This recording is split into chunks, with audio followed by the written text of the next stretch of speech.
I think it's safe. I think it's safe. You gotta be quiet these days, because if you make too much noise, you don't even want to know what happens, because we see more of what happens when people make noise in this world. And I tell you, man, once again, I was in the theater and I was on edge. I mean, I'm still shaking a little bit, man. Like, silence is really terrifying when you know what you're doing with it, and John Krasinski certainly does. What are we talking about? Why are we being all hush hush? Why don't you pull up a chair, take a seat? We're getting ready to dive in, spoiler free, into A Quiet Place Part 2. And yeah, no, I can bring the volume up. I don't think any of the Quiet Place creatures are around these parts, so I can talk in a way that you can hear me. But I am just so excited to talk about A Quiet Place Part 2, man. I, like many people, have been waiting for this movie for a very long time. I mean, for me, the minute the first one ended, I was like, all right, when are we getting 2?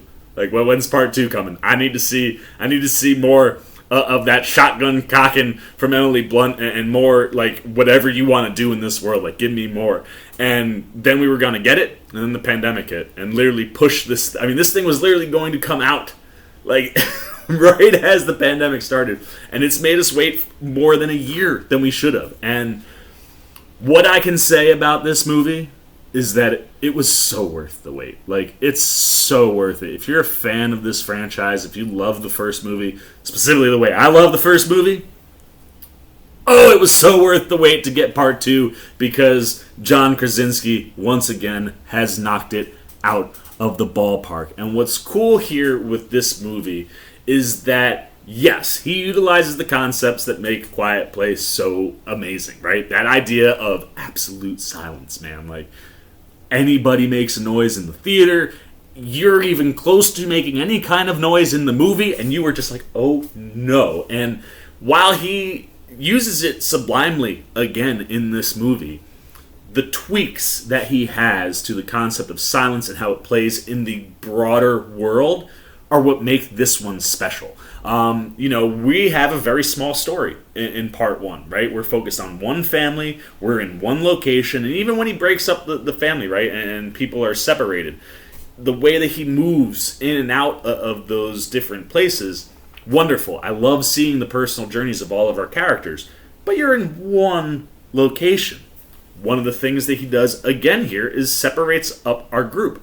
But because we're in a different location, people can be a hell of a lot further away. So, like, if there's a situation where, like, say, in the first one, you need Krasinski to run from one side of that farm to the other, he could do that.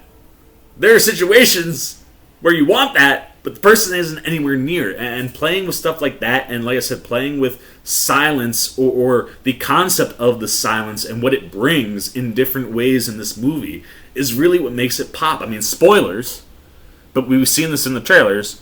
We get to see what day one looks like, and that's where the movie opens. I figured that's where it would open. That was my guess, right on the money. And I love that we get to see that. And that's one of those moments where you're like, all right, John Krasinski, I'm not necessarily always a fan of not giving the audience everything, right? Like, building to something else, because you might not always get that something else. But when you create an atmospheric movie that was so amazing as A Quiet Place, and in the world of horror made it so tense and so scary, I'll kind of let it pass. And he uses that opportunity here to world build in really small ways. That opening, how you can play with the mayhem of the initial day. Fascinating stuff, man. I love it. Like, I want a series. I want to, like, live through the first month of this thing. Then you get to the back end of the movie, and, like, we start to see more people in the world, and all of a sudden, you maybe shouldn't always be scared of the monsters. Like, maybe the humans are the scary thing. And playing with that all of a sudden in ways gives you really good moments in the movie, but that makes you go, I would like to see more of what's going on with this group of people. And that's one of the genius things about this, is that Krasinski, again, gives you a closed story. Like, this has a beginning, and it has, an objective, and it has a clear end to that objective. But there's so many places to go play, and he just subtly sets things up just by taking you through the experience of this one family in particular. And when you're talking about the script, I think it's just as strong as the first one. If anything, in some ways, it's stronger because you had to find different ways to make people scared and different ways to play with the quiet and to get people on edge and different ways to surprise the audience. Like, there are moments. You know, there's one with Millicent Simmons early on where it's like there's something happening. And it's like an on edge. Like, he goes to that, you can't hear anything the way she can't, and stuff's going on. And, like, it's one of those, like, you know she's probably going to be okay, but how you get there was awesome. There's other things. Like, you know some of these characters are going to make it, and that kind of limits you in what you can do early. Doesn't mean that you can't friggin' surprise me and terrify me and create a problem that is semi-catastrophic. Like, some of the stuff he does after you get out of day one in the initial open, like, we pick up right from where we left off. Oh man, like he finds ways to surprise you and keep you off your game.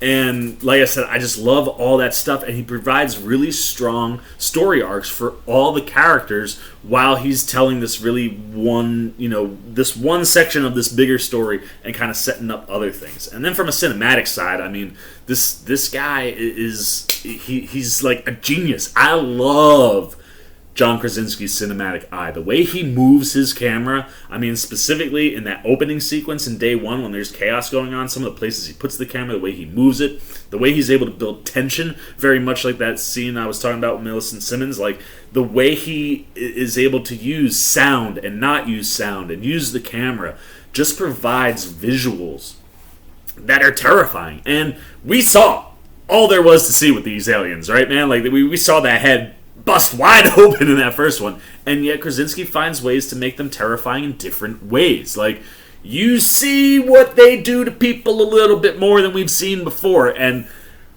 you thought they were scary the first movie. I promise you they're maybe even scarier in this. Like, the situations with those confrontations, scarier than the first one. And just the way, like I said, he just has crafted this world and this concept and is able to build upon it and improve on things and find different ways to attack it. It's just, it's a marvel to behold. And I ain't got to give Krasinski a standing O, man. Like, the guy just knows what he's doing. And what was cool, too, is, like, going back to the movies, you know, only in theaters. And this is a movie that should be seen in theaters. If you feel comfortable going to the theaters, do yourself a favor. Go see it in a movie theater. But he did have a nice little opening, like, hey, thank you guys for coming back to the movies for this one. We've been waiting a long time to get it in the theater. Now it's here. Thank you. Like, it's short, like 5-10 second thing, but like, those are the things that I look for from creators, man. Like, where you can tell, like, they want the fans to enjoy this material and they want to interact in certain ways with them and that they care about this franchise and the fan base. And that's the type of stuff that I love that John Krasinski brings to the table. But this movie is not all about John Krasinski. Like, there are some pretty awesome aliens. Like I said, he finds some new ways to show us them in different lights that provide even more terror than the first one. But there is a pretty large contingent of people in this movie. And while we are short a John Krasinski, we pick up a Cillian Murphy. And this cast is really, really strong. I mean, Emily Blunt, God bless her, man. I mean, she just sells it so well. Like, the entire movie, she looks exhausted. And she should, right? Like, less than 24 hours ago. It's been a long time since that first movie, but it's like less than 24 hours in the time frame that we're in. I mean, she's still in the same clothes from the night before. Less than 24 hours ago, she had a baby and then had to survive an all-out terror-stricken, event with these aliens. Like, she should look tired. And how that affects her and how that plays into what she's doing and where that takes her as a mother and where they go for her character as a mother is just stuff that, like, much like that first movie where, like, the relationship between her and John and how they're parents, you could feel it. Even more of that, like, personal experience I'm sure that Blunt can bring from being a mom just is loaded into how she approaches the character. And I thought it was wonderful. Like, she's just as fantastic as she was the first time, even though they give her some different things to play with. Millicent Simmons, knockout standout of the entire film. She was one of my favorite things about the first one, and here I love how Krasinski elevates her character, what they give her to do, what her storyline is, and how it ties back to Lee. Krasinski's character from the first one. Like with that day one, you get to see a little bit of their normal lives, and you can. It's very rare that you get a sequel that enhances the first one in ways that are this drastic. But like you see stuff that gives you an even better understanding of what that relationship was in the first movie now and how it got there and why that's even more heartbreaking. And then the way that you just kind of see Lee reflected in Reagan through the whole movie, it makes it feel like he's there even though he's not. And I really, really love what they do with the character. And again, I love when Krasinski goes to the complete silence, and we get to hear what Millicent Simmons hears in real life. She is deaf in real life, and I love when he plays with that stuff, and the way he utilizes it and tweaks it in this one is awesome. One of the other things that I love is the way that he bounces around. Like I said, you kind of had a small place to bounce around the first one. Now you got a bigger one. People are spread out further. And the way he lines things up, specifically with Reagan and with Marcus, Noah Jupe's character, the way he lines those two characters up throughout the whole movie is magnificent. And it's one of those where freaking Krasinski gets me to cry in every single one of these. Like, I shouldn't be crying in horror movies, John Krasinski. And yet the way he builds, I thought I was good. I was almost out. And then right at the end, it's like the emotional build of the whole movie that you're not even paying attention to. Boom! Wildup shoots square in the chest, and it's the visual way in which he tells the story and what the moment means for the characters. And Noah Jupe is fantastic, man. Like, there are elements where, like, early on, it's like he just goes to that, oh no, I'm so scared! But it works. It works for the character. It really makes you understand who he is, and then when you get to those beats by the end, and you see the arc and the things that he goes through, and Noah Jupe's character goes through some things, man. Marcus goes through some stuff in this movie, and seeing that constant terror always in his face is interesting to see where that forces him, like where the movie forces him to go. He's forced to kind of grow up a little bit, and I think he nails that stuff really, really well. The baby does a great job. It's one of those things where it is an issue, and there are things around that create problems, and problems in different parts of different stories. But how they utilize the baby, I think really worked. Whether you question having a baby in the middle of all this, it's probably been one of my biggest issues with the franchise from day one. Like, I'm cool with the pregnancy angle if it's like, in like the first 200 something days, like means you could have had, got knocked up early. To do it inside is questionable. But with it being there, it certainly does provide elements of horror that definitely amp some of the moments up. And then you got Cillian Murphy. He's kind of your replacement for John Krasinski to keep everything balanced. And I really like his story. His story caught me off guard. I wasn't ready for a lot of it. There were more surprises to his story than I thought there were going to be. And I'll tell you this, the trailers don't give anything away, man. Like, what you think you might be thinking, just don't think it. Go in with a blank slate, man, and just enjoy. Like, Cillian Murphy crushes it, as he always does, but I really enjoyed watching his character Emmett and seeing how he ties into this Abbott story. He's got all these Abbotts with him, and how that kind of ties into his story and the overall story, and specifically his interactions with Millicent Simmons. Their relationship, they do a bunch of stuff together in the movie, is wonderful. Like, they have just such a wonderful chemistry. And it's not father-daughter, even though it does kind of have those vibes, but it really, really works. And specifically toward the end of the movie, like, there's one of these things where, like, they got to do something, and this is where, like, that John Krasinski genius of, like, you have, like, a desk, and there's just all sorts of stuff on a desk that would be on a desk, yet where they're positioned and where everything is, it suddenly becomes, like, a minefield, and you're just like, oh no! And the things that go on with those two characters down that stretch are just awesome stuff. They're really, really awesome. You also have Jamin Hansu, of course, who we've seen in the trailers.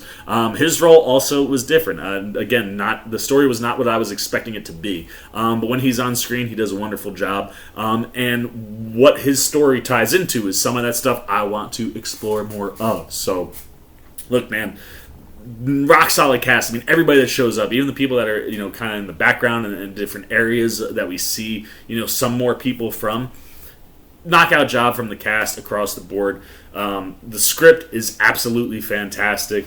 Wonderful character arcs, great world development and world building, and once again, Krasinski just knows how to craft, man. He is a master at his craft already. It's crazy. But how he moves the camera, where he stages some of his, scenes and sequences, and how he frames them, how he plays with, like I said, stuff on a table, and like, oh man, like this remote means nothing, but if it's hanging off the edge of a table, now it can mean everything. And the way that he plays with that stuff, the way that he bounces and tells the stories in tandem, he just finds ways to build tension in different and unique ways that are fun and just as terrifying and as exciting as last time. And like I said, I cannot wait to see where we go next. The question is, though, what am I giving the old movie? Let's get the old C-Maniac meter up. And like I said, John Krasinski crushes this thing from production to script to directing and just everything that goes into it. I mean, the score in this movie is just like the first one, man. Keeps you on edge so much, and it's used in such, the way he uses the score and soundtrack-ish stuff. Really, really interesting. So I mean, all of that stuff to the script and the story arcs to the performances. I mean, this thing is a knockout, start to finish. And the fact that you're able to go back into this world and show me things that I've already seen, but in ways that I haven't. The aliens are just as scary, maybe even more scary. I mean, the way that we see them act this time, I'm just like, I need more, and I can't wait to see where we go. So for the C-Man, Quiet Place Part 2 is getting a 4.5 C-Maniacs out of 5. Absolutely love this movie, man. I think I like the first one a little bit better just because the total silence for an entire movie was something like I've never experienced before. And I like that we get that in this movie, but that's not what the whole movie is. I like the fact that it's different. And just because it's a little different doesn't mean that it's worse. I just like the first one a little bit more because it was an experience like I'd never had. But the way they utilize it and enhance it and change it and approach it this time, it just makes for a sequel that matches up with the first movie, and that's a rarity. And I can't wait to see what Krasinski's got in store. I can't wait to see where we go next. But now, I got to know what you're thinking, man. C-Man's got it at 4.5. Where did you got it? Have you seen A Quiet Place Part 2? Did you go to the movie theaters? Is this a movie that will get you to go back to the movie theaters, since the pandemic hit? Is this the one that's going to take you there? Have you been waiting desperately for it? If you've seen it, what worked, what didn't? Did you like the tweaks? Did they not work for you? Was there anything that was better or worse? If you haven't seen it, like I said, are you going to? Or are you interested? Did you see the first one? Anything you're thinking about A Quiet Place Part 2, about A Quiet Place, about the franchise? Do you want more if you have seen it? Anything you're thinking, man, good, bad, indifferent, about A Quiet Place Part 2, down below in the comment section. As always, if you enjoyed this video, please give me a thumbs up. And if you're new, you want to come hang out with the old C-Man as we approach a potential Part 3. We know Krasinski's got something in store. Anything else that has to do with this franchise, just anything in movie, TV, trailers, you just dig what I'm doing, want to show a little love and support, well, hey, come join C-Maniac Nation by jumping over there, hitting that subscribe button, hit that little bell if you want those alerts. And until next time, for the C-Man's Cinema, sit down. Hey. I've been the C-Man. And I'm signing off. Peace.